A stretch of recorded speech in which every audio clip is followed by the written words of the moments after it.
नमस्कार मित्रों, एक बार फिर से आपका स्वागत है हॉकफीड न्यूज में। बड़ी खबर इस वक्त घाटी में अमित शाह का सबसे धमाकेदार एक्शन, जिसके बाद देश के गद्दारों में खलबली मच गई है। अमित शाह ने पहले कश्मीर से धारा 370 हटाई, लेकिन अब धारा 370 हटने के बाद पहली दफा जम्मू कश्मीर में यह धमाकेदार एक्शन लिया गया है। पूरी खबर आपको बताऊंगा, लेकिन सबसे पहले कमेंट में मित्रों नमो नमो जरूर लिखें, क्योंकि ये मोदी सरकार की ही ताकत थी कि कश्मीर से धारा 370 का सफाया कर दिया गया।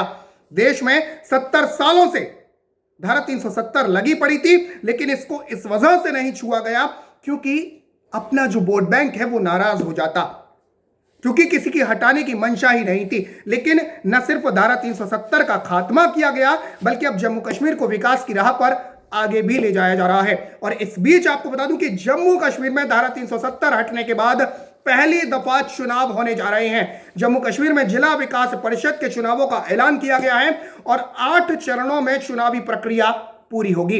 एक तरफ जो देश के गद्दार हैं, चाहे वो महबूबा मुफ्ती हो, फारूक अब्दुल्ला हो, उमर अब्दुल्ला हो, गद्दार शब्द का इस्तेमाल मैंने इसलिए किया क्योंकि जिस तरीके से इनके पिछले दिनों में बयान आए हैं, फारूक अब्दुल्ला का बयान कि चीन की मदद से धारा 370 को बहाल करवाएंगे, महबूबा मुफ्ती कहती हैं कि हम तब तक तिरंगा नहीं उठाएंगे जब तक हमें दूसरा हमारा झंडा नहीं दे दिया जाता। न जाने पहले कौन सा ये तिरंगा उठाकर एहसान कर रही थी भारत पर, पहले भी पाकिस्तान का ही उठाते थे।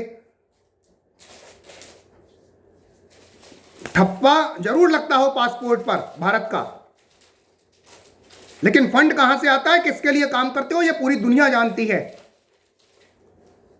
लेकिन अब चुनावों का ऐलान कर दिया गया है। आपको बता दूं कि 8 चरणों में चुनावी प्रक्रिया पूरी होगी और पहले चरण का मतदान 28 नवंबर को होगा, जबकि आखिरी चरण की वोटिंग 19 दिसंबर को होगी। मतदान का समय जो है वो सुबह 7 बजे से दोपहर 2 बजे तक रहेगा और डीडीसी चुनाव दलीय आधार पर होंगे।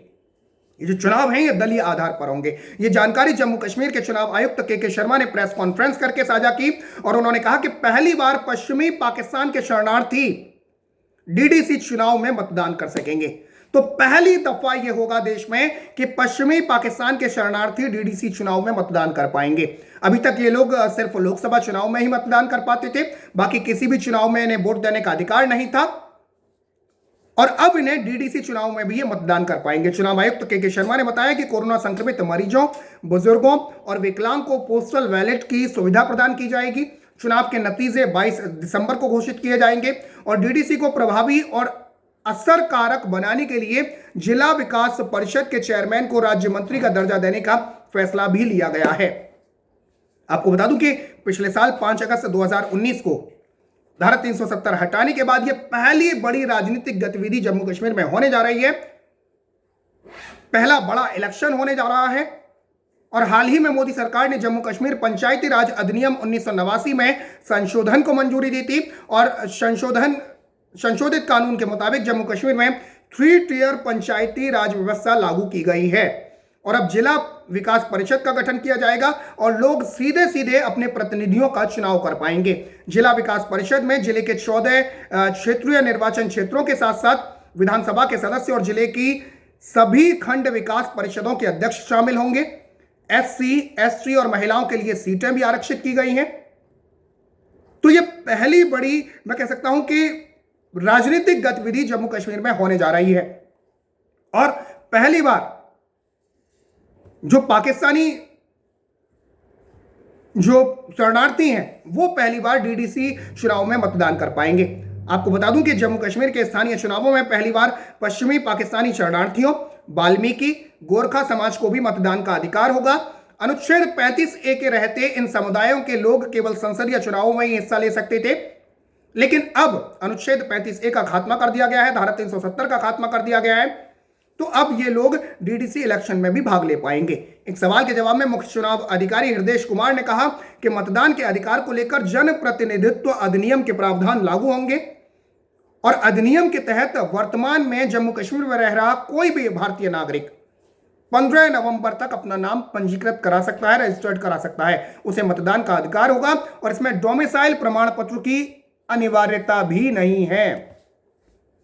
जैसा कि मैंने बताया कि मतदान 8 चरणों में होगा। जिला विकास परिषद के आम चुनावों और पंचायतों और स्थानीय निकायों के उपचुनाव के लिए 28 नवंबर, 1 दिसंबर, 4 दिसंबर 7 दिसंबर, 10 दिसंबर, 13 दिसंबर, 16 दिसंबर और 19 दिसंबर की तारीखें तय की गई हैं। स्थानीय निकायों की 234 रिक्त सीटों पर इसी शेड्यूल के तहत मतदान होगा और राज्य चुनाव आयुक्त के शर्मा और प्रदेश के मुख्य चुनाव अधिकारी हृदय कुमार ने चुनाव कार्यक्रम का ऐलान कर दिया है। जिला विकास परिषद चुनाव और पंचायत उपचुनाव मतपेटी और स्थानीय निकाय उपचुनाव ईवीएम के माध्यम से होंगे और पहले चरणों में उच्च पर्वतीय इलाकों में मतदान कराया जाएगा। आपको बता दूं कि जम्मू कश्मीर पंचायती राज नियमों 1996 के तहत जिला विकास परिषद और पंचायत उपचुनाव राज्य चुनाव आयुक्त के शर्मा की देखरेख में होंगे। स्थानीय निकायों की रिक्त सीटों पर जो खाली सीटें हैं वहां पर चुनाव Jammu Kashmir municipal corporation act 2000 के तहत मुख्य चुनाव अधिकारी हृदय कुमार की देखरेख में होंगे।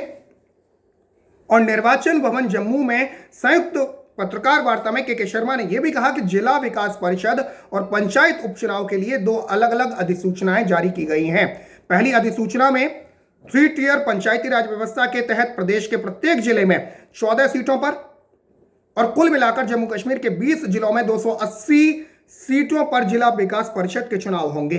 दूसरी अधिसूचना में 1088 सरपंचों, 12,153 पंचों की रिक्त सीटों के लिए जो खाली सीटें हैं उनके लिए पंचायत उपचुनाव भी होगा। 22 दिसंबर को जिला विकास परिषद के चुनाव के मतों की मतगणना होगी और पंचायत उपचुनाव के तहत सरपंचों और पंचों के मतदान संपन्न होने के साथ ही मतगणना और नतीजे जो है वो घोषित किए जाएंगे।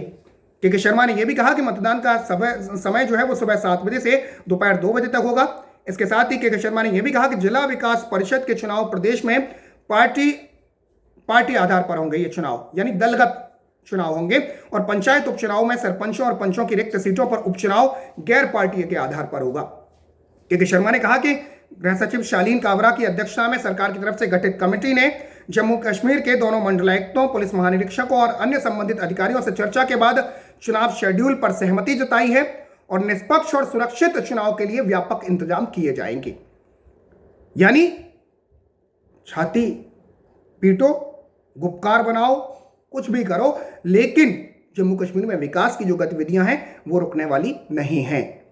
ये मोदी सरकार है। मोदी सरकार पहले ही साफ कर चुकी है कि धारा 370 पर वापस जाने का कोई सवाल ही नहीं पैदा नहीं होता है और साथ ही साथ अब सरकार का यह भी साफ कहना है कि जम्मू कश्मीर में अब इलेक्शंस भी कराए जाएंगे। इलेक्शन कमीशन ने सीधे सीधे जम्मू कश्मीर में इलेक्शन तारीखों का ऐलान कर दिया है और निश्चित तौर पर ये देश के गद्दार या जो देश के सपोले हैं या जो मैं कहूं कि अलगाववादी हैं उनके लिए ये जबरदस्त झटके वाली खबर कही जा सकती है। तो इस खबर को शेयर करें, साथ ही साथ हॉकफीड न्यूज को सब्सक्राइब करें। फिलहाल के लिए इतना ही। जय हिंद, जय भारत, नमस्कार।